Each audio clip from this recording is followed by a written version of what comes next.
All right, this is John Donnell. Hola staff, Solex staff from sunny Puerto Rico. Thanks for another great weekly update. Very useful information as always. For me, blue is not just a game changer, but a life changer. I have a slow heart rate of about 36 to 40 beats per minute. Wow, that is so slow. And the most serious complication over the years has been fainting due to lack of oxygen to the brain. Last year, I passed out 6 times, hitting my head a few times. Holy cow. After the last episode in November 2023, my wife gave me blue before going to the emergency room. After about 1 hour there, my energy and alertness were sky high and we went home. Since then, I've taken blue every day and I've not fainted once. Whoa! And I've only felt lightheaded 2 times. Whew. This is why we do what we do. That makes me so excited and happy. Yeah, that's awesome. This supplement is incredible and has removed the most serious complication of my heart condition, allowing me to pursue more natural options without feeling pressured into more invasive solutions. I would also note that we have seen how it has benefited our friends with Alzheimer's and Parkinson's. No doubt about it, the developer Blue should be awarded the Nobel Prize in Medicine. Muchas gracias, John Donnell. That's powerful stuff. That's how awesome, man. That, you know what? Some things it's interesting in our effort, our relentless pursuit to find solutions. You never know what it's going to be that's going to be that life-changing, right? And so it's always worth at least trying and experimenting and learning. I think that's probably the bigger thing, is to learn as much as you can. I think I'm speaking to the choir here, because if there's anything that we know about the group that comes to Solex, is they love to learn. They love to master. They love to delve in and understand as best they can more about what's available, as well as about their own health. And I think that is so perfect. Yeah. What a powerful it's also, story. what can we do? We don't have to depend on other people. We can take our health into our own hands. That is what is so powerful to me. Yeah, yep. Yeah, I love that. Okay. Christina Shafito, I think it is. All right, blue is my absolute favorite. It helps my brain and improves my focus. I notice a huge difference if I skip it. I think it's supporting my mood as well, and I just can manage more stress, get more done in a day. My clients are raving about it, supercharging their lives too. I'm so glad we have such a superior product that works, and it truly is. Yeah. It's its unique blend. I mean, it's not just methylene blue, it's methylene nanoed with the colloidals, right? That's right. Copper, silver, and gold, which actually support the redox function, and nobody else has that combination. Yes. Now, it doesn't mean that we're not gonna have people try and copy us. They will, and they should. I hope they do. But we will always be the first in trying to figure out how to make it even better. Methylene blue is a powerful product. What a great story. Okay, thanks to all of you who entered, and we will send those blues out to you right away. Okay, top enrollers, this is from last week. This is February 17th through the 23rd. All right. Tie for second place. Tie for second place, Nadia Lutz. And Melissa Capletti. Congratulations to both of you, tied for second. Yeah, great job. And then first place, Paige Wheeler. Again. Right, all right. She's getting the AO scan sample passes. Yes, you know what? Paige was here filming last week for Day of Discovery, and she's gonna let you in on some of her secrets of why she is in the top enrollers all the time. But it's interesting because I went to go get her to start so we could film, and she was like, hold on a second, someone's reaching out to me right now trying to sign up, so let me get them signed up and then I'll come in. I'm like, are you serious? You're signing someone up when it's time to go film? That's amazing. You know, my observation, obviously the interaction when she was here for the few days was, she is relentless. Yes. She is nonstop. She is. I felt like 24 seconds. She runs at a pace that most people don't want to run at. She loves it. Not that you have to do it, that's her thing, right? But it doesn't mean that we can't glean ideas and benefits from her, and I think we do, and she really gives us some nuggets that will be available at the Day of Discovery. Yeah, so congratulations, Paige. You are top enroller again this week. We are so excited for Day of Discovery just coming up next week, and we want to show you now a little bit of what you're going to see. I just wanted to say thank you for all the questions that I've been able to look at and research. If anything, the biggest problem is figuring out which ones to answer first, because there's a lot of really good ones. So thank you. Keep the questions coming. They're very, very valuable, and we will continue to address the different issues that we see. One of the most common questions that has been coming up, or common questions, plural, has to do with the new food sensitivity lists. And everybody is really excited about the fact that they have this new greatly expanded list in their mobile scanner. However, there have been different questions that have come up with it. Some of the questions were, why are the foods that are good for me coming up as something that I'm sensitive to?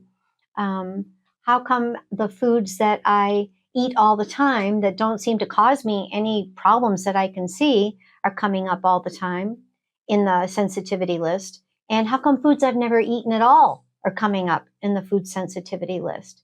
So there's been questions about them. I've seen a few comments saying, oh, the scanner must just not be accurate and I'm just going to keep eating it and whatever. So it just really seemed like those questions were good to be addressed. So let's start out first with one of the possibilities, and that is that you could have a compromised gut. Okay, the gut has just got many layers to it. There's many things involved with it. There can be many things that actually are causing different foods to show up in the sensitivity list. And I think it's important to remember that on a call a couple of weeks ago, Lauren and Shelby were talking about different food things. And it was stressed that it's not saying that there's a food allergy. It's a food sensitivity. And one of the things to remember first off is that it's frequencies again. Okay. So the gut can have a lot of different things going on. There can be microscopic holes, which are starting to develop. And in that case, as the gut progressively gets these little holes in it, known as leaky gut, then you have more and more particles of food that are ending up where they don't belong, which will then set up an autoimmune response or a tagging, if you will, of these foods as being problematic. So it could be that somebody is starting to show sensitivities because they're right frequency-wise at the beginning of having a compromise of the gut lining. They could have had years of having to start to have problems with the villi, starting to have the junctures loosen, starting to get it where there's just aggravation of the actual wall of the lining. And now it's showing up frequency-wise that some of these foods are actually ending up in the bloodstream and where they don't belong.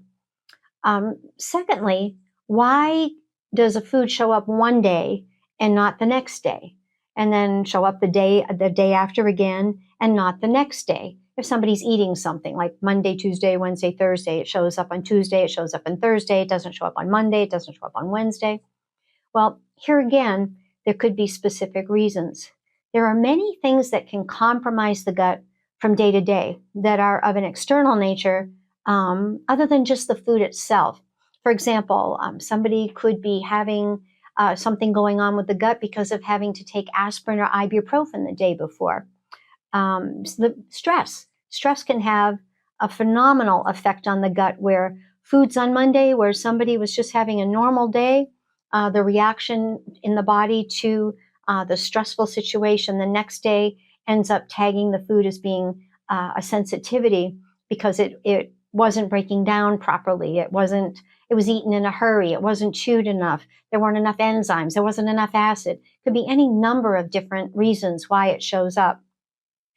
Another thing could be dehydration. If a person is dehydrated, that can affect the gut and the way that the foods are utilized and broken down as well. There could be exposure to mold or fungus. Produce can have mold and fungus on it. And so because the mold or fungus was present on the food is coming up as having a sensitivity to it in connection with the mold and fungus. There could be candida that is starting to multiply in the body. And if the person is eating foods that are contributing to the growth of that candida, then the brain can start to flag those as having a sensitivity, not so much that the food itself is a problem as the component of it, sugar-wise, that could be encouraging an overgrowth of candida in the body. There also could be exposure to toxins. And I found it interesting because Shelby was talking about having gone to Maine and she had lobster a few days in a row, and all of a sudden it showed up on her scanner. And I got to thinking about it, and there could be a lot of reasons why she came up for having an issue with lobster after those few days. And Lauren addressed it by saying, the sensitivity, having it a few days in a row. Well, it's not like Shelby's eating lobster normally 3 days a week, for the last months. This was a new thing. Now think what could be involved with having had lobster. a few days in a row. And I'm just going to list a couple of things. Lobster typically is a rich food, okay? And you generally dip it in a lot of butter. So one thing that could have happened could have been that Shelby's system wasn't used to having something with that much fat in it. And so it could have caused an issue with the gallbladder. There could have been where there wasn't enough lipase to break down the fat in the body. And so she would have had the brain tag it as a sensitivity after a few days because frequency-wise, it was starting to cause a problem with the gallbladder, with the liver, just in general because of the fattiness and the richness of it. Another possibility is that lobsters are typically bottom feeders.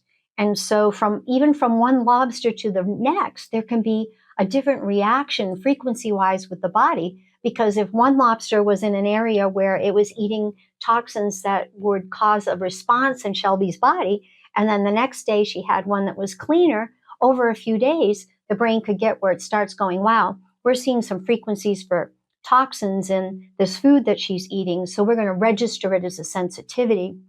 So that's just a couple of the issues that there could be, for example, in Shelby's case, when she was eating lobster.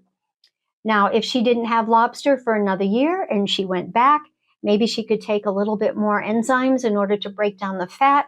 Maybe the lobsters would come from an area that didn't have quite as much pollution as far as bottom feeders, and she might not show as having any sensitivity develop over 3 days at all. So there's another example of how there can be a lot of components that are involved with the foods that somebody's eating, why the brain would start registering frequencies for sensitivity. She's not allergic to lobster. She just had a sensitivity to 1, 2, 3, maybe more components of having eaten an unfamiliar food, not a daily food, a number of days in a row with a possible number of components.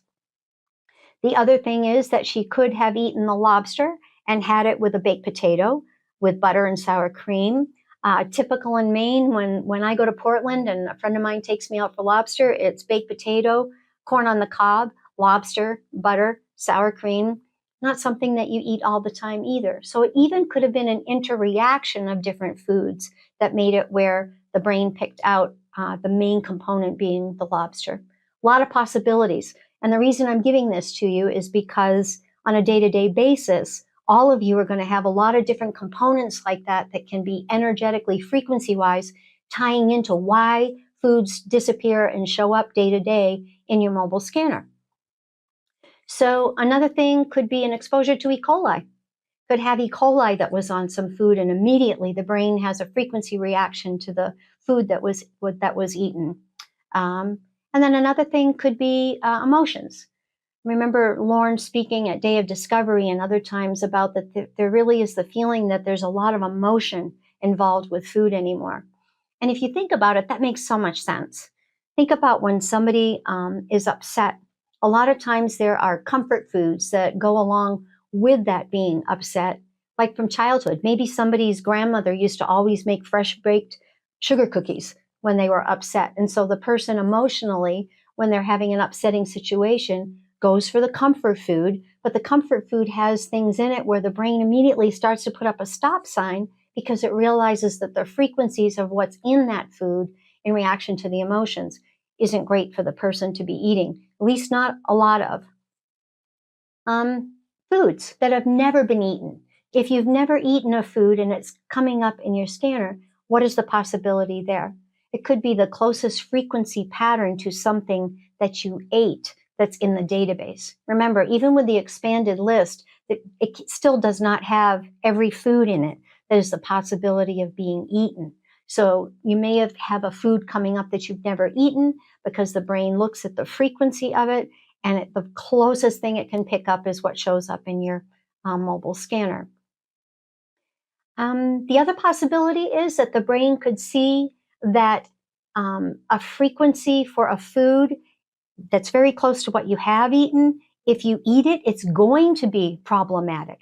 So it can be just giving you a heads up to foods that could be possibly become a problem if you ate them. So here again, because it's not diagnostic and it's dealing with frequencies, there's a lot of things that can show up in your scanner that are clues for you. Maybe you're needing more nutrients. If you're somebody that's just a meat and potatoes person, constantly eating the same foods over and over again. Maybe you don't like vegetables, don't eat a lot of fruits, have a steady diet for years. I know coming from New England, that's all New England ever was meat, potatoes, and a little teeny bit of a vegetable as a side thing, but doesn't necessarily take care of all the nutrient needs of the body. So it could be that the brain is registering that there needs to be more of a variety in the diet. So it's complaining frequency-wise about what somebody's eating day after day after day in order to help them start to look at expanding their diet to have more minerals and more nutrients. So what's a person to do? Well, if you start off and recognize that for a lot of people, there are main offenders frequency-wise, even if they haven't gotten to the point where they're actually allergic to them yet, when they come up as an irritation or a sensitivity, a lot of times it's gluten, dairy, sugar, corn, and soy. Those are kind of 5 big bad boys that a lot of people will have sensitivity to and that can lead to problems in the body if they keep consuming them. Another issue could be that maybe somebody needs to try to eat more organic. Maybe they're picking up too many pesticides off of the foods that they're eating. And so you can start to look in your mobile scanner and see if pesticides are starting to show up as an issue, where it may not just be the food itself, but what it's laden with as far as being toxic to the body. Another thing that could be is that you need to reduce stress on the body, or maybe the body needs more exercise or to hydrate more or to meditate more in order to get it where the emotions are better taken care of so that the body can digest better. When it digests better, you don't have things rotting and fermenting in the intestines, in the small intestine, where it would actually show up as being a toxin to the body when it's not really the food that's the problem. It's the way that it's being handled by the body. So what can you use in your scanner? First of all, inner voice. Inner voice is always the first go-to part of your mobile scanner, because when you look at your inner voice, you're going to see suggestions on what should or shouldn't be eaten. You're going to see what emotions are causing problems in the body that could be relating directly to digestion and having it be where the body is not breaking down foods properly. Your body systems is another great tool with this, because in body systems, you're going to have different things mentioned as far as what's out of balance, what needs to be taken. If a lot of times it'll make notations on if there's dehydration, if there's more need for acid, if there's more need for enzymes, if there's a B vitamin deficiency. The different suggestions in body systems is really, really helpful as far as starting to track down why certain foods may be listed as sensitivity because of what's going on inside the body. Sometimes it's chiropractic that's needed. If you look at your reports and you see that chiropractic is needed in conjunction with the different vertebrae that are associated with the digestive organs, then a lot of times chiropractic can help as well. One of the first places that the vagus nerve affects is the stomach.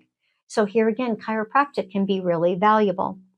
In vitals, you have a lot of information in vitals on whether enzymes are needed, if there's frequencies indicating the possibility of elevated cortisol from stress, which would be affecting the digestion as well, which would then also interfere with how the foods were perceived by the brain due to whether they're breaking down, not breaking down, if there's enough nutrients, if there were pesticides, if there were toxins, all the things that we talked about previously. In comprehensive, you've got a lot of things listed. If you've got the reports from after phase 2, you've got a lot of things listed as far as molds and funguses like aspergillus and different things that are associated with produce needing to be cleaned better. This can affect the digestion as well. And then looking in the reports and seeing what emotions are associated with what body parts. Because if it's an emotion that's associated with the stomach, or if it's an emotion that says that it's associated with the large intestine, or the duodenum, or the liver, anything that has to do with the gallbladder, work on the emotion, because what's happening is the brain's picking it out because that emotion is affecting that organ, and that organ affects the digestion. And then the foods start to show up as having a sensitivity issue, where if you back it up and support the organs and work on the emotions, then you will start to see results in your reports as far as the digestion. Chakras and meridians are always to be considered. They have a lot to do with the flow of energy in the body, and this can have a major impact on digestion and what foods start to show up as being sensitive or not sensitive. So here again, look at your reports. Are they showing the need for minerals, Solex Gold? Are they showing the need for some nutrients that are in prime? You're going to get a lot of information from your reports that are going to show, like I just mentioned, if there's the need for Solex Gold, for prime, for think, for the omegas, everything that supports the gut-brain connection so that these things are breaking down properly, so that the emotions aren't having as big an impact on the body. And then use it in connection with your inner voice, everything that supports the emotions. You know, it really goes back to the problem that if you view sensitivities as diagnostic, you're going to have a problem.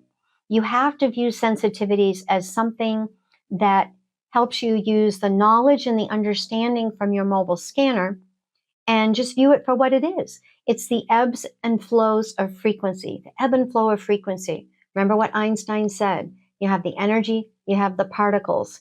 And so this is what you're seeing with all of the things that are showing up with food sensitivities. You can from day to day see a major shift in the frequencies that show up for food sensitivities due to all the things that we've talked about. It is not saying you have an allergy to this or this. It's just showing you what you need to work on. And then it's what you do with what you work on that'll make it where some of those things start to disappear and not show up anymore as frequencies. So checking all these things and connecting all the dots between all the information that you have is really going to help you understand why the food sensitivities are showing up the way that they are. So I hope that this has helped you. I hope you understand a little bit better the shift from day to day with the different foods and why they appear, why they don't appear, ones you've eaten, ones you haven't eaten, and just dig into your scanner. And once again, you will be seeing progress in your reports because of paying attention to the ebb and the flow of the frequencies. So until next time, we love scanning. Enjoy your scanning. All right, next time you see us, it's going to be at the Day of Discovery, the virtual Day of Discovery.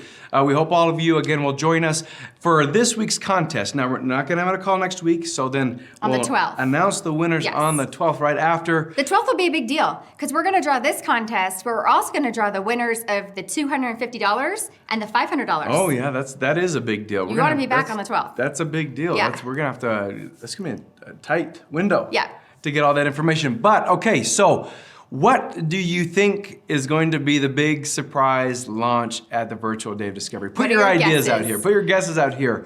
Well, and if you don't have any guesses, what would you hope it would be, right? I mean, that's part of that. Now, because this drawing will be after the virtual Day of Discovery, let's give away a ticket to the live Day of Discovery in September. Let's give away 3. We'll draw 3 names, and we will give you a free ticket to the live Day of Discovery. If you have already purchased that live ticket, you get reimbursed. So go ahead, make your guesses. We can't wait to see them, and we'll see you in a couple weeks.